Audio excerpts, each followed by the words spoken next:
సెటిబల్జా కులాన్ని తాకట్టు పెట్టి నీవంటే నీవంటూ పరస్పరం ఆరోపణలు చేసుకుంటున్నారు. ఎవరు ఏం చేశారో దమ్ముంటే చర్చకు రావాలని సవాళ్లు ప్రతి సవాళ్లు విసురుకుంటున్నారు.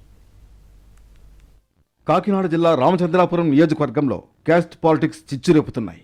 మంత్రి సుభాష్, మాజీ మంత్రి వేణు మధ్య పచ్చగడ్డి వేస్తే భగ్గుమంటుంది. పరస్పర ఆరోపణలతో ఇద్దరి మధ్య మాటల యుద్ధం నడుస్తోంది. సవాళ్లు ప్రతి సవాళ్లతో పొలిటికల్ హీట్ పెంచుతున్నారు.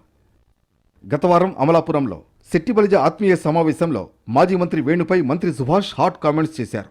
ఆయన మంత్రిగా ఉన్న సమయంలో సెట్టిబలిజ కులాన్ని తాకట్టు పెట్టారని విమర్శించారు.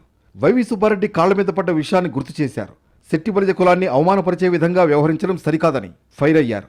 అమలాపురం అల్లర్ల విషయంలోనూ సెట్టిబలిజ యువకుల్ని అనవసరంగా ఇరికించారని మండిపడ్డారు. మన సెట్టిబలిజ సామాజిక వర్గానికి చెందిన మంత్రి, అతనికి చాలా ఇష్టమైన పని ఒకటి ఉంది, సాష్టాంగ నమస్కారాలు చేసుకోండి. పదవుల కోసం చేసుకోవడంలో తప్పు లేదు, కానీ కులం పేరు చెప్పి సాష్టాంగ నమస్కారం చేశాడు ఆ దరిద్రుడు. అతనికి సిగ్గు లేదు. అతను అధికారంలో ఉన్నప్పుడు సెట్టిబల్జీని ఉపకులంగా బ్రాకెట్లో పెట్టి ఇంకో కులం పేరు పెట్టించాడు. మొన్న ధర్నాలు చేస్తా ఉన్నాడు ఏమీ తెలియనట్టు.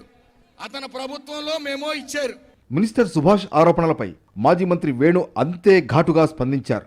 3 ఏళ్లుగా సోషల్ మీడియాలో దుష్ప్రచారాలు చేస్తున్నారని విమర్శించారు. దమ్ముంటే కులానికి సుభాష్ ఏం చేశారో చర్చకు రావాలని సవాల్ చేశారు. కుల ధృవీకరణ పత్రాల విషయంలో గత ప్రభుత్వంపై అనవసరపు ఆరోపణలు చేస్తున్నారని ఆగ్రహం వ్యక్తం చేశారు.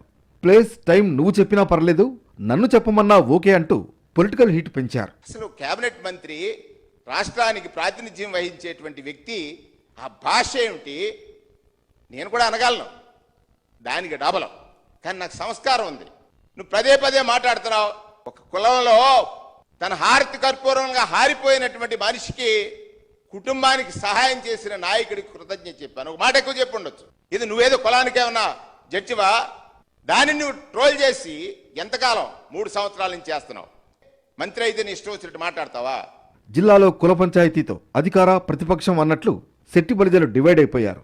సామాజిక వర్గంలో పైచేయ కోసం ఎవరి ప్రయత్నాలు వారు చేస్తున్నారు. మంత్రి సుభాష్ రామచంద్రాపురం ఎమ్మెల్యేగా ప్రాతినిధ్యం వహిస్తున్నారు. గతంలో ఇదే నియోజకవర్గం నుంచి ఎమ్మెల్యేగా గెలిచి మంత్రిగా పనిచేశారు వేణు. సోషల్ మీడియా వేదికగా పరస్పరం కౌంటర్లు ఇచ్చుకుంటున్నారు. అమలాపురం అల్లర్ల విషయంలోనూ గత ప్రభుత్వం యువత భవిష్యత్తు దృష్టిలో పెట్టుకుని కేసులు కుట్టేసిందని క్లారిటీ ఇస్తున్నారు మాజీ మంత్రి వేణు. అసలు కేసుల్లో ఇరికించి జైలుకు పంపింది మీ ప్రభుత్వమే అని సుభాష్ నిప్పులు చెరుగుతున్నారు. మొత్తంగా రామచంద్రాపురంలో మంత్రి వర్సెస్ మాజీ మంత్రి అన్నట్లుగా డైలాగ్ వార్ నడుస్తోంది. వేణు సవాల్ను మంత్రి సుభాష్ స్వీకరించి చర్చకు వస్తారో లేదో చూడాలి.